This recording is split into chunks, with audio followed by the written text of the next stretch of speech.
dar andamento mais célere aqui à nossa sessão. Senhor presidente, pela defesa eu queria fazer um requerimento.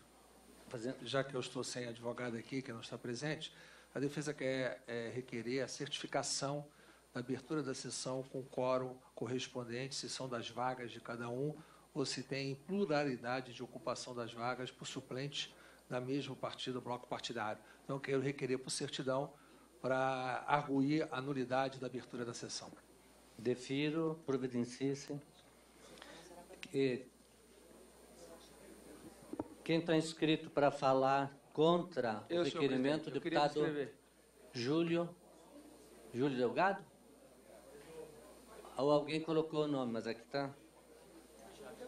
Júlio Delgado. Eu queria... Pelo prazo de 20 minutos. Está com a palavra, Sua Excelência, o deputado Eduardo Cunha. Bom dia a todos, senhor presidente,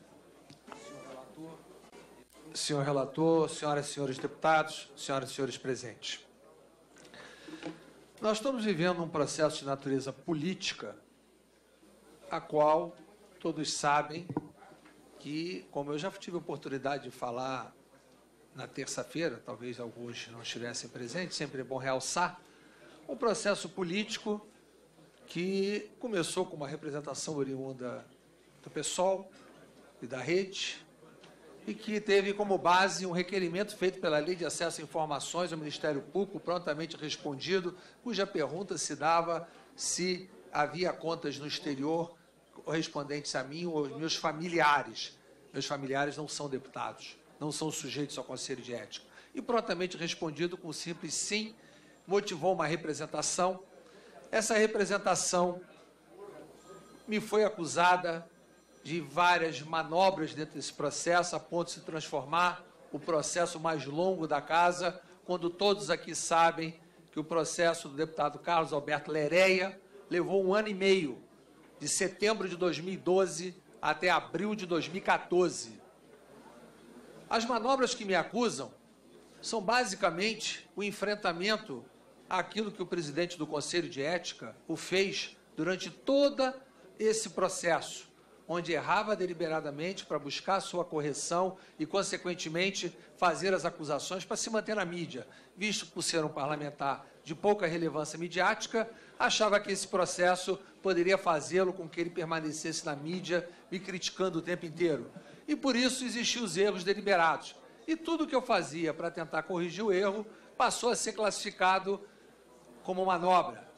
Começou esse processo, que faz parte do recurso que nós estamos ora apreciando, que é de natureza jurídica, com a própria inclusão no sorteio do relator de alguém que fazia parte do meu bloco partidário, deputado Fausto Pinato, bloco do PRB, do início da legislatura, que foi apresentado um parecer preliminar, foi recorrido a ele, não retirou a relatoria, e foi recorrido ao plenário, o presidente, no exercício das funções, retirou a relatoria, sendo que o deputado Fausto Pinato foi para o Supremo Tribunal Federal e não obteve êxito, e isso foi considerado uma manobra da minha parte. O novo relator, que foi designado, foi fora de uma sessão com ordem do dia, feito a revelia de qualquer processo de acompanhamento, sem intimação do representado, foi escolhido, e esse novo relator endossou o próprio relatório, já que primeiro o presidente do Conselho de Ética quis escolher os 2 remanescentes da lista sem sorteio. Isso está tudo caracterizado nas notas taquigráficas. E depois ele apresentou um parecer, foi submetido à votação sem aceitar o pedido de vistas, coisa que nós sabemos que é um direito de cada parlamentar, porque ele fez isso justamente num dia onde havia uma operação de busca e apreensão contra o representado. Consequentemente, foi obrigado a ser anulada a sessão, e a obrigatoriedade que o novo relator apresentasse o seu parecer preliminar, o que culminou com o recesso, com o mês de fevereiro, e foi apresentado aditamentos a esse processo. Aditamentos esses promovidos por parlamentar diretamente ao Conselho de Ética, que não é permitido. Senhor presidente, eu queria que me fosse garantido a possibilidade de, no mínimo, ser ouvido. Meu tempo fosse preservado. Eu encareço atenção, e eu terei que, na medida da imputação que o acusado fará para a reflexão do plenário. Devolva-se 1 minuto. Senhor presidente, então foram feitos aditamentos, primeiro do parlamentar que não é admitido diretamente ao Conselho de Ética, sim à Corregedoria, e de partido político. Esse aditamento foi considerado, foi votada uma admissibilidade. Quando foi votada a sua admissibilidade, parte da acusação não foi considerada, a inclusão do inciso 2 do artigo 4º do Código de Ética, ficou apenas o inciso 5º do Código de Ética. O novo relator fez uma instrução probatória, considerando o aditamento e considerando o inciso 2 do artigo 4º do Código de Ética, tratando de vantagem devida. Eu fiz uma ressalva aqui, que, por exemplo, o Código de Ética do Senado, que é muito melhor que o da Câmara, ele estabelece o que é o conceito de vantagem devida. Vantagem devida não é aquilo que é objeto do processo judicial penal, é aquilo que é oferido que não cabe no decoro parlamentar. Dei até um exemplo, se um parlamentar é relator de uma matéria envolvendo as companhias aéreas e recebe passagens para passear no exterior por essa companhia aérea. Isso não é penalmente punível, mas é uma quebra de decoro parlamentar. Não há no Senado, no Código do Senado, a previsão expressa de que aquilo que é objeto do processo judicial pode ser concomitantemente no bis in idem ser objeto do processo disciplinar. Então, o parecer e a instrução probatória foi feita e questões de ordem foram proferidas, 23 questões de ordem não respondidas pelo presidente do Conselho de Ética, inclusive contra o seu impedimento, que só o fez no dia da minha oitiva, e nesse dia ele passou a presidência ao vice-presidente, que indeferiu de pronto, sem submeter ao plenário do Conselho de Ética. E o que ocorreu a partir daí? Ele restabeleceu um prazo de 5 dias para falar sobre os aditamentos, sobre as peças que iria incluir, e o voto dele é sobre tudo que está dentro de processo judicial. Até porque o bis in idem é muito claro. Se, porventura, aquilo que faz parte da declaração do órgão acusador, seja na abertura de inquérito policial, no Supremo Tribunal Federal, ou inquérito penal, ou seja aquilo que seja parte de uma denúncia, a acusação vai ser a instrução probatória e vai ser julgada. E com a sua aceitação do julgamento por condenação, implica na perda automática do mandato parlamentar. Então não cabe o parlamentar, eu dei até o exemplo aqui do professor Luizinho nessa casa, que foi absolvido pelo Supremo Tribunal Federal das suas acusações. Então não se cabe haver dupla incriminação e dupla punição sobre o mesmo princípio. E o que aconteceu? O voto do relator do Conselho de Ética foi um voto que considera tudo que está de proposição do órgão acusador contra mim em processos judiciais, sem o contraditório, sem instrução probatória e considerando como verdade absoluta. Contra isso, esse voto foi votado. Depois, aí sim, de manobra que o presidente do Conselho de Ética foi considerar manobra do bem, porque o dia que não me permitiria ser vitorioso no Conselho, aquele dia não era bom para ele, aí usou do artifício de pedir prazo e pediu prazo ao relator para poder compor o quórum que permitisse ter uma votação favorável ao interesse do presidente do Conselho de Ética. Aquilo que me foi acusado de manobra, a mudança do relator, o aditamento que foram considerados e o pedido de vistas negado foram decididos em sede de questão de ordem ou de recurso. E isso é um direito de cada parlamentar. Contra o conjunto da ópera, eu entrei com pedido com recurso regimental, que me é cabível, e o recurso regimental, o número 144, foi pensado a outros recursos que foram feitos no momento que ocorreram as irregularidades, que, infelizmente, essa Comissão de Constituição e Justiça não tratou. E há pontos aqui, porque eu vi muito bem o presidente invocar uma questão de ordem para falar aqui agora, e ele ontem invocou uma decisão da presidência de 5 de julho, que me foi comunicada, para recusar os requerimentos de adiamento de votação, uma decisão da presidência que diz que, uma vez aprovado o requerimento de encerramento de discussão, é prejudicado o requerimento de adiamento de votação, significa que essa casa tem uma normativa certa ou errada, a decisão do presidente, e a decisão do presidente tem que ser recorrida no fórum apropriado. E qual é o fórum apropriado? É o plenário ouvido a Comissão de Constituição e Justiça.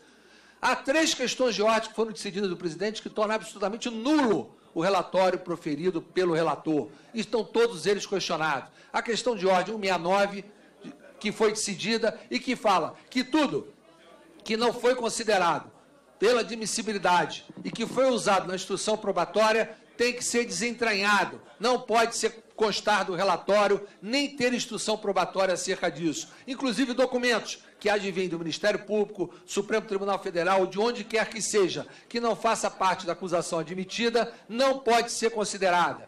A questão 172, que respondeu um conjunto de decisões, fala explicitamente que é incabível o aditamento feito que não seja o processamento como uma nova representação. Ou seja, é nulo ao aditamento ser considerado, está decidido na questão de ordem 172 e o referendamento da questão de ordem 187 daquilo que foi utilizado como instrução probatória. E o que acontece? Todos esses pontos já permitiria que esse relatório, essa parte não deveria sequer ser conhecida pelo relator, e o relator do recurso aqui nessa comissão já deveria de pronto fazer o que o presidente está fazendo ao interpretar as questões de ordem que efetivamente são proferidas. Ou seja, é nulo de fato o relatório, incluído aditamento e aquilo que não teve a sua admissibilidade. Isso é claro e isso é nítido. E tivemos as irregularidades que foram apontadas, e eu vou destacar 3 pelo pouco tempo que eu tenho para poder concluir.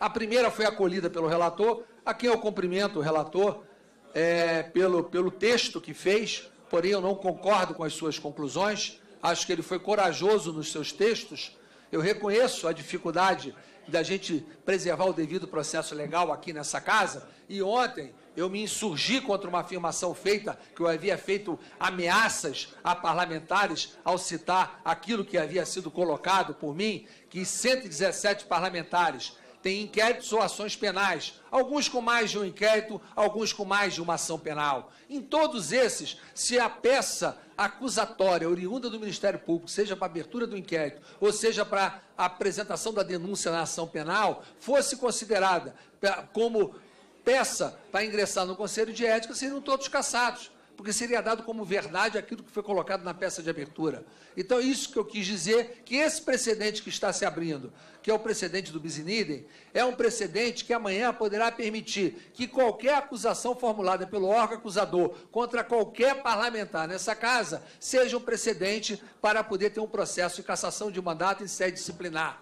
Não fiz ameaça a quem quer que seja, até porque não tem razão nenhuma para fazer ameaça a quem quer que seja. Agora, essa comissão, que é uma comissão que tem que zelar pelo princípio do devido processo legal, juridicidade e constitucionalidade, ela tem que se ater a isso, porque isso vai servir de parâmetro, de paradigma, de precedente para decisões futuras, onde tudo vai ser arguído naquilo que aconteceu nesse processo. E eu falei muito claro, o caso do aditamento, é muito simples o que aconteceu com o aditamento. O exemplo do impeachment da presidente afastada, quando eu autorizei o impeachment no dia 2 de dezembro, no dia 3 de dezembro determinei a notificação da presidente afastada, houve a votação da comissão no dia 8, houve uma liminar suspendendo o processo, e foi para a decisão do Supremo no dia 16 de dezembro, foi o embargos, ficou para março, no dia 16 de março, quando jogaram os embargos, dia 17 votamos a comissão e instalamos a comissão especial. Ali havia um aditamento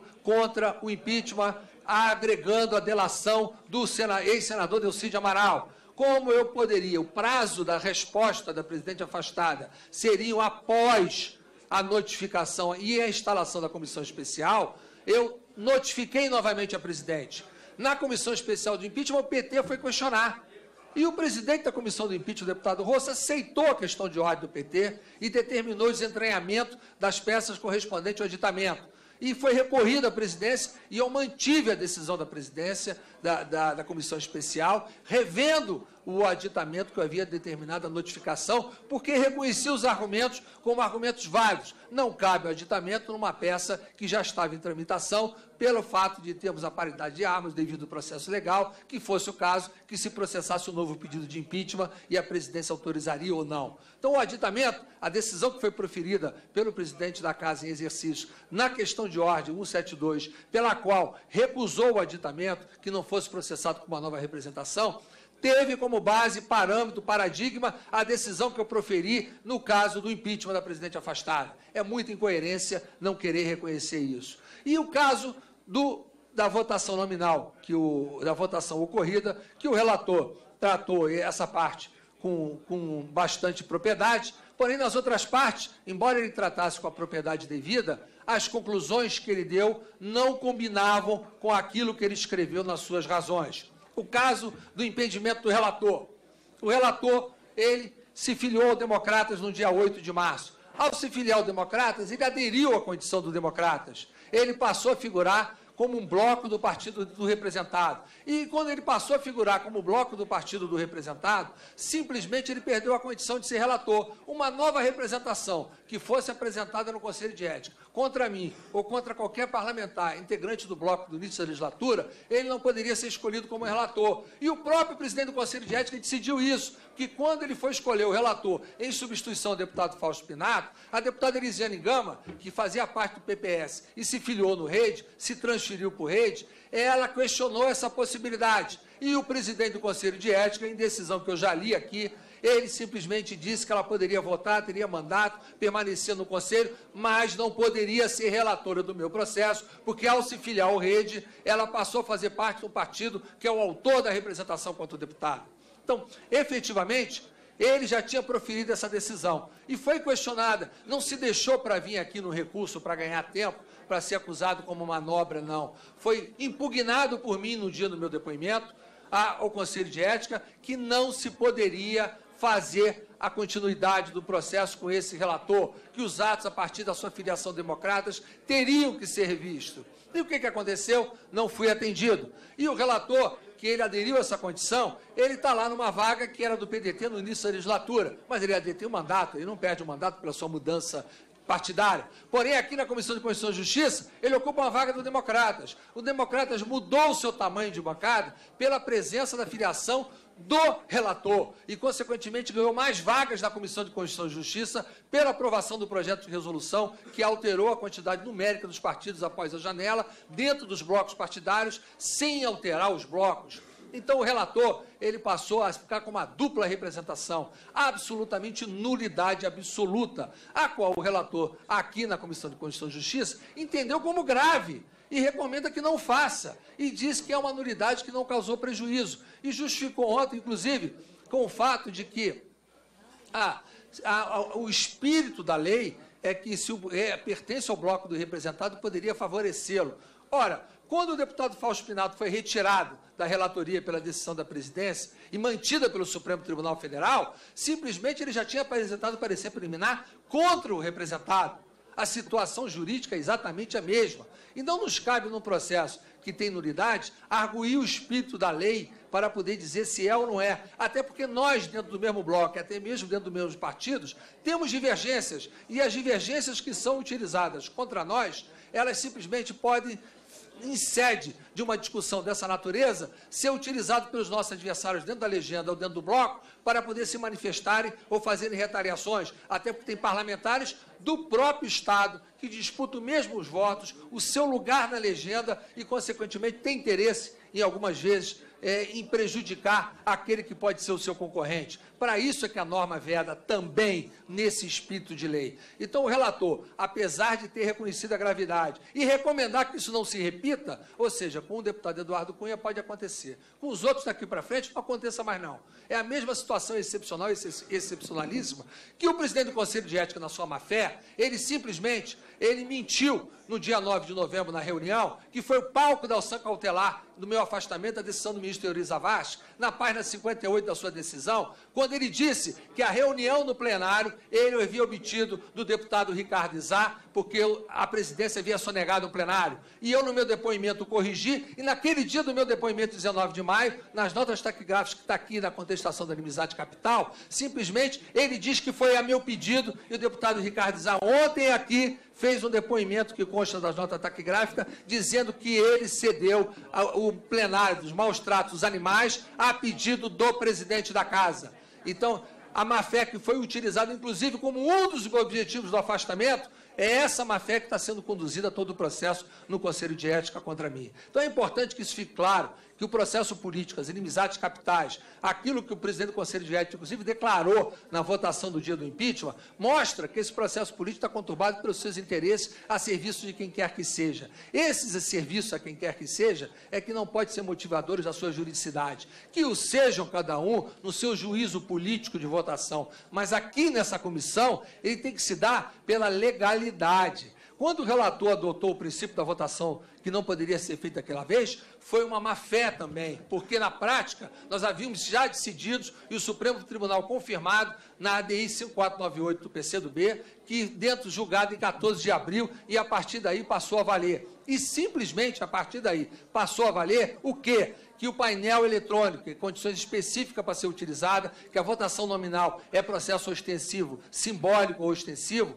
ele se dá pelo painel. Os painéis só passaram a existir nas comissões desde o ano passado, não existia antes. E o que aconteceu? Se tivesse com defeito que não estava, e todas as votações anteriores do meu processo foram pelo painel eletrônico, teria que ser adotado na chamada nominal. Se o painel estivesse com defeito, simplesmente a chamada norte-sul, sul-norte, alternadamente. É isso que está dentro do regimento do artigo 87, parágrafo 4º, é isso que o Supremo Tribunal confirmou no julgamento da DI 5498. E, finalmente, a questão do aditamento e do bis in idem e as outras nulidades que estão no meu recurso, que o tempo não vai me permitir eu poder falar, e é muito ruim a gente ter que proferir a defesa num dia que os parlamentares que vão votar, que não seja na hora de votação, possam ouvir com detalhe a defesa que eu deveria proferir, ela deveria ser feita agora, na sua integralidade, como eu fiz na terça-feira, com pouca assistência daqueles que vão votar. Certamente, quem teve a curiosidade de ler e não vai fazer um julgamento político numa matéria jurídica,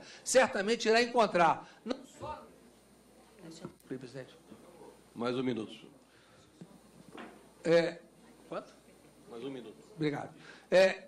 Nesse momento em que foi colocado, desculpe que eu perdi até o raciocínio, nesse momento que foi colocado o recurso, com os seus argumentos, e esses argumentos que foram colocados, foram examinados com aquilo que o relator, aqui na Comissão de Constituição e Justiça, colocou como argumentações e dizendo que não causava prejuízo, por isso ele não considerava nulidade, inclusive a inércia decisória do presidente do Conselho de Ética, que não decidiu 23 questões de ordem, e que no meu recurso eu pedi a decisão delas, porque todas elas têm influência no processo. É claro que há nulidades violentas nesse processo, não poderia se deixar de apreciar as questões de ordem 169, 172 e 187, pelo menos essas no âmbito do relatório do relator, e eu peço a vossas excelências que tenham a condição de examinar legalmente, juridicamente, a peça. O juízo político, façam no plenário, na hora de votarem, aqueles que desejam...